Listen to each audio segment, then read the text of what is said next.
Tem, kayaknya kita kesesat deh. Lah, tapi ada mbak-mbak tuh, kita tanya aja. Serius mamam gini. Permisi mbak. Lah Firly, kukira setan. Sama aja, pasti kena rambutku ya. Ya emang agak susah sih nunggu rambut kayak gini. Belum bawahnya. Berikut tutorialnya. Oke, kita mulai dari basicnya dulu ya. Jadi basic ini kayak jelasin dasar atau kayak bagian-bagian rambutnya dulu gitu. Ya aku bertoleransi buat para pemula juga yang yang baru di channel ini, yang udah pengen nonton di video ini, udah klik ya, makasih banget ya. Nah kita buat kepalanya dulu sebagai kayak acuan buat si rambutnya. Nah jadi kalian pasti udah tahu lah ya 3 bagian dari rambut itu. Yang pertamanya kan poni, rambut samping, sama rambutnya belakang gitu ya. Rambut depan, samping, sama belakang lah intinya. Jangan lupa saat membuat kepala dicatat kalau jarak antara mata sama jidat itu kayak agak jauhan gitu ya. Karena kan pastinya ada otaknya ya. Dan untuk membuat semua, aku saranin pakai bentuknya dulu atau kayak bangun datarannya aja dulu ya. Karena kalau kita udah buat bentuknya, pastinya kayak udah kelihatan bentuk rambut atau kayak alur rambutnya itu kayak gimana gitu. Dan ini semacam teori. Nah, jadi kan kayak ubun-ubun kan di belakangnya kayak ada garisnya gitu ya. Nah, sampingnya itu kayak turunnya rambut gitu dari ubun-ubun. Nah, yang depannya itu poni gitu. Nah, lanjut buat rambut belakangnya. Aku pakai gaya rambut yang paling dasar banget, yang ada poni, ada sampingnya ya. Dan kita lanjut ke line art. Nah, jadi logikanya gini ya. Rambut kan banyak ya helaiannya ya.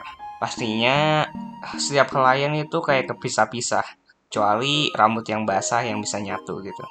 Nah, aku tambahin yang pertama, yaitu zigzag kecil dan besar gitu. Karena kan helaian pasti kepisah-pisah. Lanjut ke helaian yang paling panjang ya. Ini biasanya ada di tengah-tengah rambut yang kayak nggak nyatu gitu sama yang bawahnya. Alias berantakan. Ya, helai panjangnya.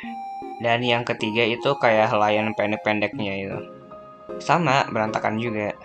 Jadi yang rambut pendeknya ini cuma penambahan aksen rambut berantakannya aja ya.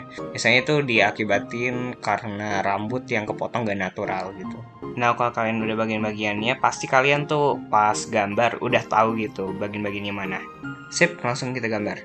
Nah kalian cari aja di Pinterest, namanya hairstyle, nanti kalian bakal muncul banyak gaya rambut di sana. Nah kita langsung aja ke workflow atau kerjanya itu gimana ya. Aku udah ambil 4 referensi dari Pinterest, dimana caranya itu berbeda ya. Ya kita langsung aja dari yang cara yang pertama, buat kepalanya dulu lah ya. Kita nyetak dari si referensinya. Kita ambil dari bentuk yang paling menutupi rambutnya, kayak nutupin kepala banget gitu. Di situ bentuk yang kalian dapat. Pas kalian udah nyetak bentuknya, cetakan itu dipindahin ke kepala yang tadi kalian gambar. Yang penting sama aja gitu posisinya atau arahnya.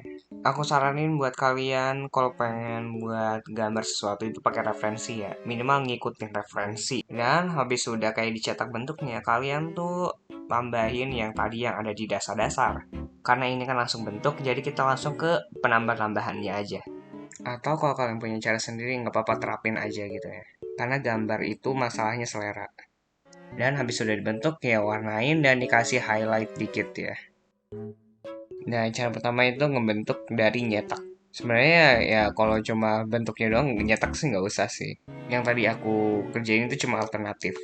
Dan yang cara kedua ini bener-bener ngikutin dasar-dasarnya ya. Bagian depan, samping, sama bagian belakangnya. Kalau kalian kesusahan ya buat bentuknya dulu kayak cara yang pertama. Kan aku bilang tadi ya nggak nyetak juga bisa. Dan sekali lagi kalau ya menurut kalian berantakan ya udah rapiin aja. Bagi line artnya ke hitam dan langsung aja kita warnain. Nah pas pewarnaannya ini helaian rambutnya baru dikasih gitu. Nggak usah pakai line art, langsung aja pakai brush yang lancip-lancip. Kasih itu di berbagai rambutnya biar nambah kesan realistis. Aku biasanya pakai cara ini kalau lagi pakai rambut yang agak berantakan. Dan coretan helainya itu spontan gitu, langsung manual. Lanjut ke cara yang ketiga. Nah, cara yang ketiga ini agak ya. Soalnya ini langsung gambar gitu. Dan kok kalian pengen kayak langsung gambar gitu, dikasih kayak pembatas jidatnya gitu loh. Yang garis-garis lurus itu. Biar nggak terlalu katasan banget, nggak terlalu pinggir banget gitu loh. Aku biasanya pakai cara ini pas lagi kayak gabut-gabut aja gitu loh. Nanti juga kayak rapi sendiri. Dan rambutnya juga kayak nyatu, udah punya rasa rapih gitu. Nah, sebelum ya ke tahap ini kalian harus tahu basicnya dulu ya. Gambar atau bagian rambutnya itu gimana. Jadi kayak meskipun berantakan tapi tetap teratur gitu. Dan revisi dikit, aku mau kayak benefitnya aja, kayak bentuk itu sama rapi, sedangkan basic sama dengan realistis. Sedangkan gambar langsung itu kayak nambah cepat gitu, lebih cepat kerjanya. Cuma ya agak berantakan sih, tapi nggak apa-apa. Nah, lanjut ke cara keempat. Nah, kalian ini pakainya brush ya. Aku biasanya pakai ini ya kalau lagi rumit-rumitnya. Kalian ke brush outline, layer style, dan shadow size-nya. Sesuaiin sama garis gambar kalian ya. Ada di pengaturan atau setting-settingnya. Dan seperti biasa kita ambil dari bentuknya aja dulu ya, biar rapi dan juga mirip sama si referensinya.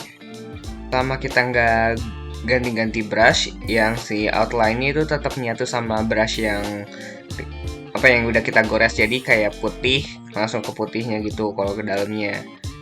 Intinya selama kita masih goresin si outline-nya tetap nyatu sama si outline yang udah kita gores gitu.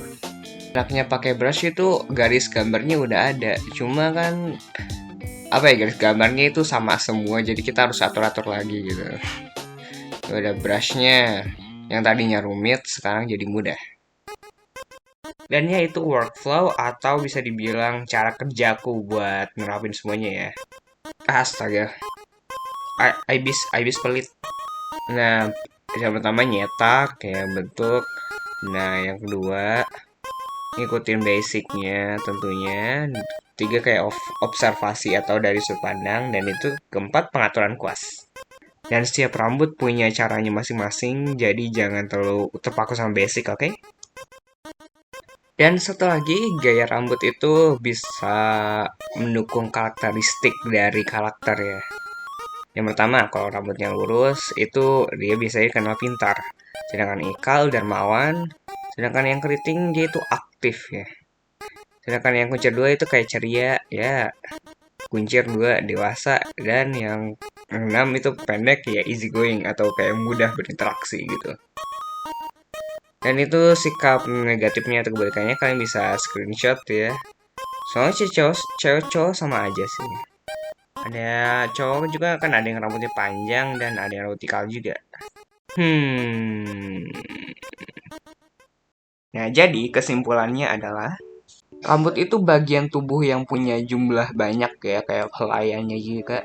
Dan setiap rambut itu punya jenis dan bentuknya beda-beda, jadi caranya juga beda-beda gitu. Nggak semuanya sama kok. Yang di bagian dasar itu cuma bagian yang paling umum di bagian rambutnya aja, bukan berarti kamu harus ngikutin semuanya. Rambut juga bisa nyiptain karakteristik atau bisa memberiin kayak sikap gitu buat bangun sebuah karakternya. Berikut spade paint-nya.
Oke, segitu aja dulu untuk video hari ini. Mungkin videonya jauh dari kata sempurna ya.